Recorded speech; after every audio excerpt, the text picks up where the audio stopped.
اس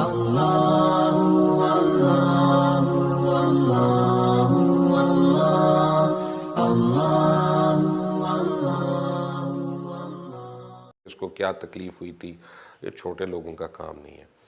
مولانا محمد الیاس قادری ایک بہت بڑا نام ہے ہمارے ملک کا اور ہمارے دین کا۔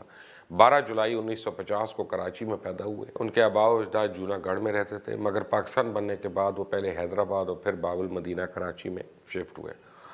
آپ کی کنیت جو ہے وہ ابو بلال ہے اور تخلص جو ہے وہ عطار ہے، اور الیاس قادری صاحب کو کئی سلاسل طریقت میں بیعت کی اجازت حاصل ہے، لیکن صرف سلسلہ قادریہ میں بیعت کرتے ہیں، اور آپ کے مریدین کی تعداد لاکھوں میں ہے جو آپ اپنے نام کے ساتھ عطاری لکھتے ہیں۔ الیاس قادری صاحب کی قائم کردہ تنظیم دعوت اسلامی اس وقت تک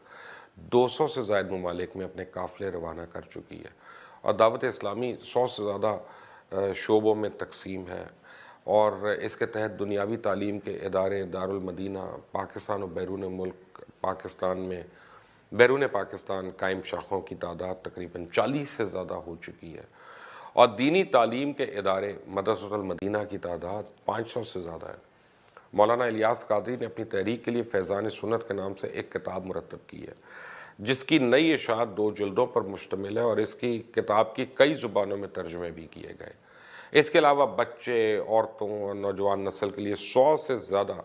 چھوٹے بڑے رسائل لکھ چکے ہیں، جن کو دعوت اسلامی کا ادارہ مختلف زبانوں میں شائع بھی کر رہا ہے۔ مولانا الیاس قادری جو ہیں اپنے سبز امامے کی وجہ سے بہت مشہور ہیں، اور وہ دعوت اسلامی کی ایک علامت بھی بن چکا ہے۔ ان کا دیا ہوا نعرہ مجھے اپنی اور ساری دنیا کے لوگوں کی اصلاح کی کوشش کرنی ہے، انشاءاللہ عز و جل مدنی مقصد کہلاتا ہے، اور الیاس قادری جدید ذرائع ابلاغ سے تبلیغ اسلام میں یقین رکھتے ہیں، اور مولانا الیاس قادری احتجاج، ہڑتال اور سیاست سے ٹوٹلی دور رہتے ہیں، اور اب تک 120 رسائل، اس کے علاوہ 2 یعنی ان کی انسائکلوپیڈیاز جو ہیں وہ 3300 صفحات پر مشتمل شائع ہو چکی ہیں، جبکہ آپ کی کتب کو دنیا میں 35 زبانوں میں ترجمہ کیا جا رہا ہے۔ جناب الیاس قادری جدید ذرائع ابلاغ سے تبلیغ اسلام میں یقین رکھتے ہیں۔ اردو میں اولین اسلامی ویب سائٹ ہے ان کی۔ 1996 میں انہوں نے لگائی، اور پھر انہوں نے اپنے پریس بھی لگائی، جہاں سے قرآن مقدس سمیت تنظیم و اسلامی کی کتابوں کو نشر کرنا ہے، شائع کرنا ہے۔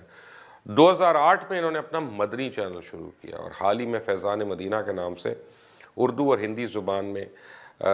رسالہ جو ہے وہ بھی شائع کرنا شروع کیا، اور اس طرح وہ اپنے اس کام کی بدولت دین اسلام کا پرچار نہ صرف پاکستان میں کر رہے ہیں بلکہ دنیا میں 180 سے زائد ممالک میں اس نشریات کا سلسلہ بھی جاری ہے۔ بہت مشکل ہوگا کہ ہم انفلوئنشل علماء دین کا